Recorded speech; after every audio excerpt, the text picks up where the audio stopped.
La filière chaussures en France, c'est un peu moins de 100 entreprises, mais un portefeuille de plus de 200 marques qui produisent aujourd'hui 14 millions de paires de chaussures made in France pour un emploi à peu près de 4000 personnes. Ces chaussures produites en France, à 40% sont exportées en majorité. Et sur les 14 millions, on peut compter 45% de chaussures à dessus cuir et 55% en autres matières. Par rapport au sujet qui nous intéresse aujourd'hui de l'éco-responsabilité et du mode et vivant des Fashion Green Day. L'éco-responsabilité, ça ne date pas d'hier dans la filière, puisque si on part l'histoire avec la matière cuir est on va dire, produit issu de l'économie circulaire de l'agroalimentaire, puisque si on ne traitait pas ce déchet, ce sous-produit de l'agroalimentaire, on ne traiterait pas jusqu'à 160 000 tonnes de déchets par an. Et en plus, le cuir, on peut dire que ça fait plusieurs millénaires qu'on maîtrise son recyclage. On est engagé depuis très longtemps. On est engagé aussi parce qu'on est sur des acteurs locaux. La plupart des industriels sont en France, fabriquent aussi dans le bassin européen. Donc on parle d'emploi, je dirais, local, on parle de l'humain, parce que c'est une industrie manufacturière. Donc une grande place autour des formations, du recrutement, de la transparence de nos ateliers. L'impact de l'environnement, il est mesuré avec la matière qu'on va utiliser. Donc on a parlé de la matière cuir, donc issue d'un sous-produit de l'agroalimentaire. On parle aussi d'autres matières qui sont des synthétiques, des matières alternatives, où on parle du mouvement vegan. Il y a plein de choses qui sont faites au niveau de la filière aussi pour tout ce qui va être énergie. On a encore des progrès à faire, mais on a des entreprises qui utilisent des panneaux solaires. On a des entreprises aussi qui retraitent leur eau.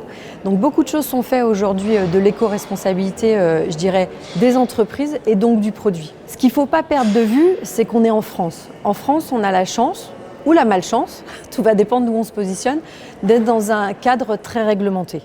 Donc on va avoir des réglementations européennes, des réglementations françaises pour la santé des salariés, pour la santé du consommateur et aussi pour l'environnement. Donc par rapport à ça, je dirais qu'on bénéficie déjà d'un cadre qui facilite l'éco-responsabilité de la filière. Par contre, comme je dis toujours, on parle d'un duo entre la réglementation et les industriels.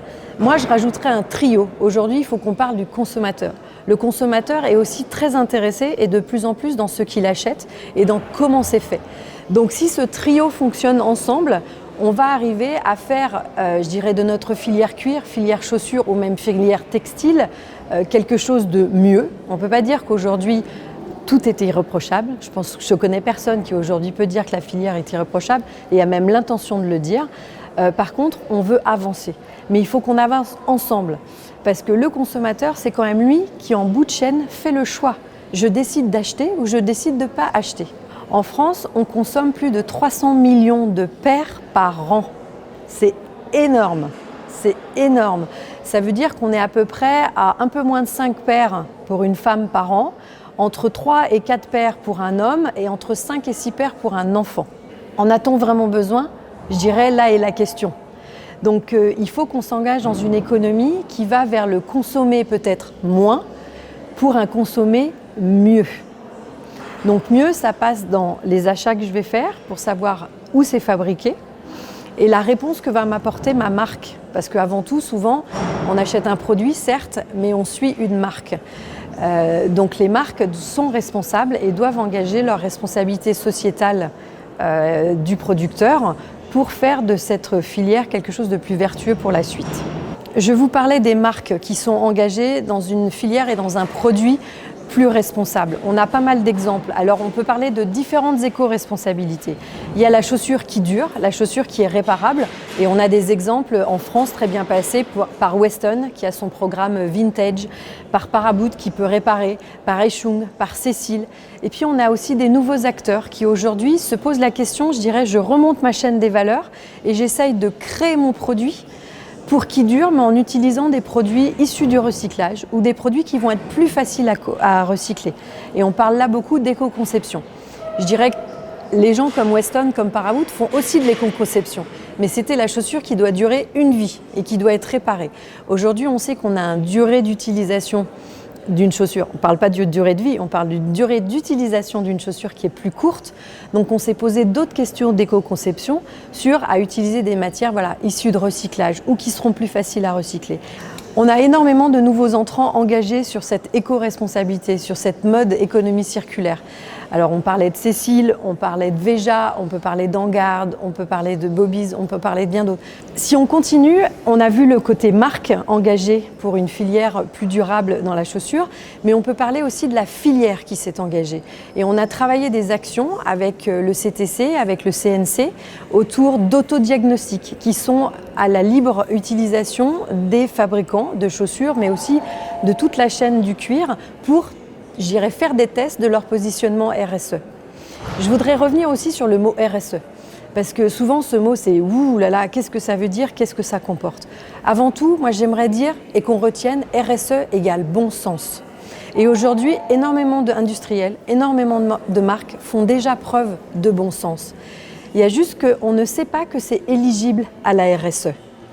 On a créé ce mot, ce gros mot pour certains, de responsabilité engagée sociétalement de l'entreprise, pour parler de bon sens de tous les jours, de « je fais attention à mes matières ».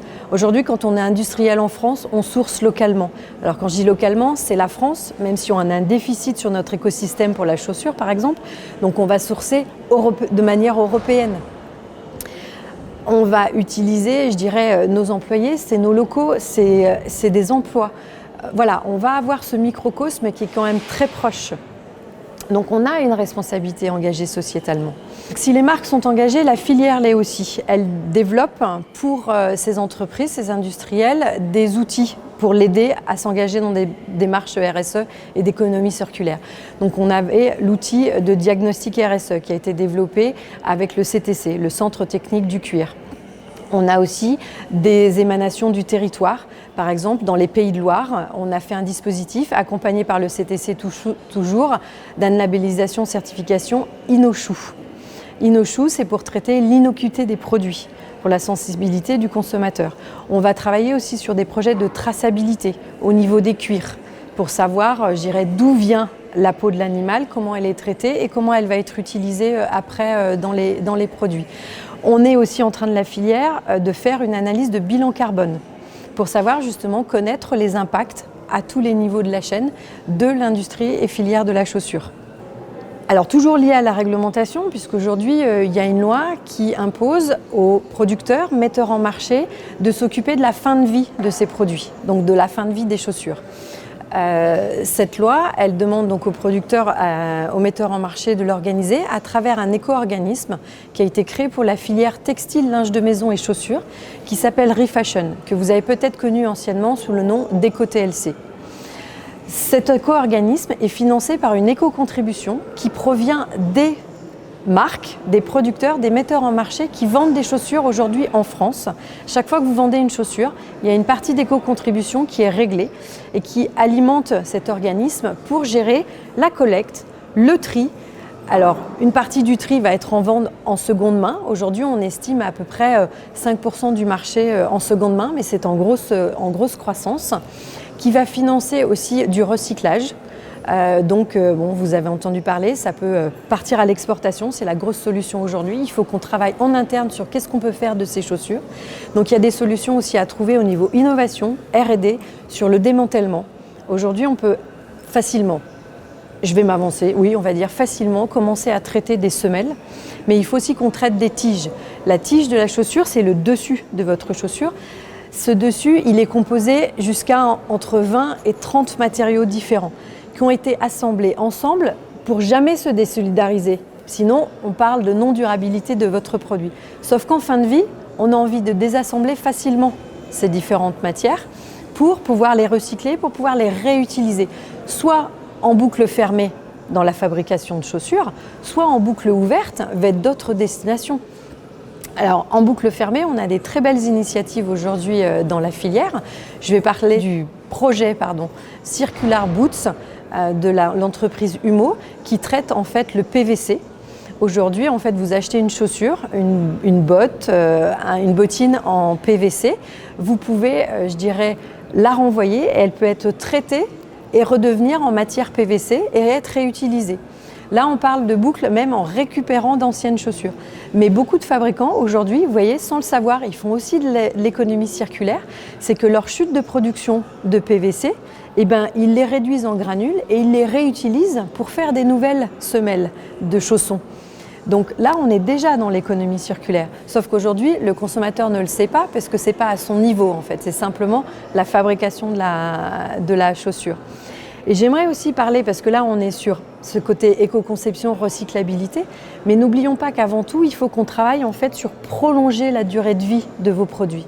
En introduction de cette interview, je vous parlais de consommer moins et consommer mieux. Mais si je consomme moins, il faut que mes chaussures elles durent plus longtemps. Il faut qu'elles me fassent faire plus de kilomètres, il faut qu'elles correspondent à, on va dire, ma vie de tous les jours, ma vie de plaisir, ma vie de famille, ma vie de sport.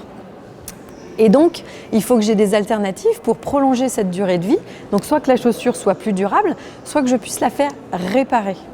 Donc, on parle là plutôt de slow fashion et de mode intemporel. C'est-à-dire que je vais pouvoir poser mes produits pendant plusieurs années, pendant plusieurs saisons.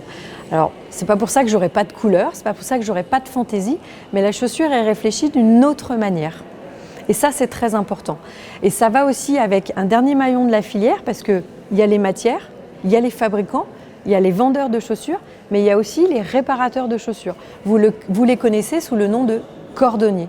Aujourd'hui, il faut qu'on recrée cet écosystème. Alors, il y a des marques, des industriels qui réparent, mais il faut qu'on recrée un écosystème dynamique où le consommateur se dise « Ah, mais je peux faire réparer ma chaussure. Et où est-ce que je vais ?» Alors, je vais peut-être renvoyer à la marque. Mais si je ne renvoie pas à la marque, où est-ce que je vais? Et il faut qu'on crée aussi du local. C'est-à-dire qu'il ne faut pas que je l'ai à l'envoyer très loin. Il faut que je puisse aller voir peut-être dans ma ville ou dans la ville d'à côté pour faire réparer ma chaussure. Et là, on revient sur cette démarche de citoyen.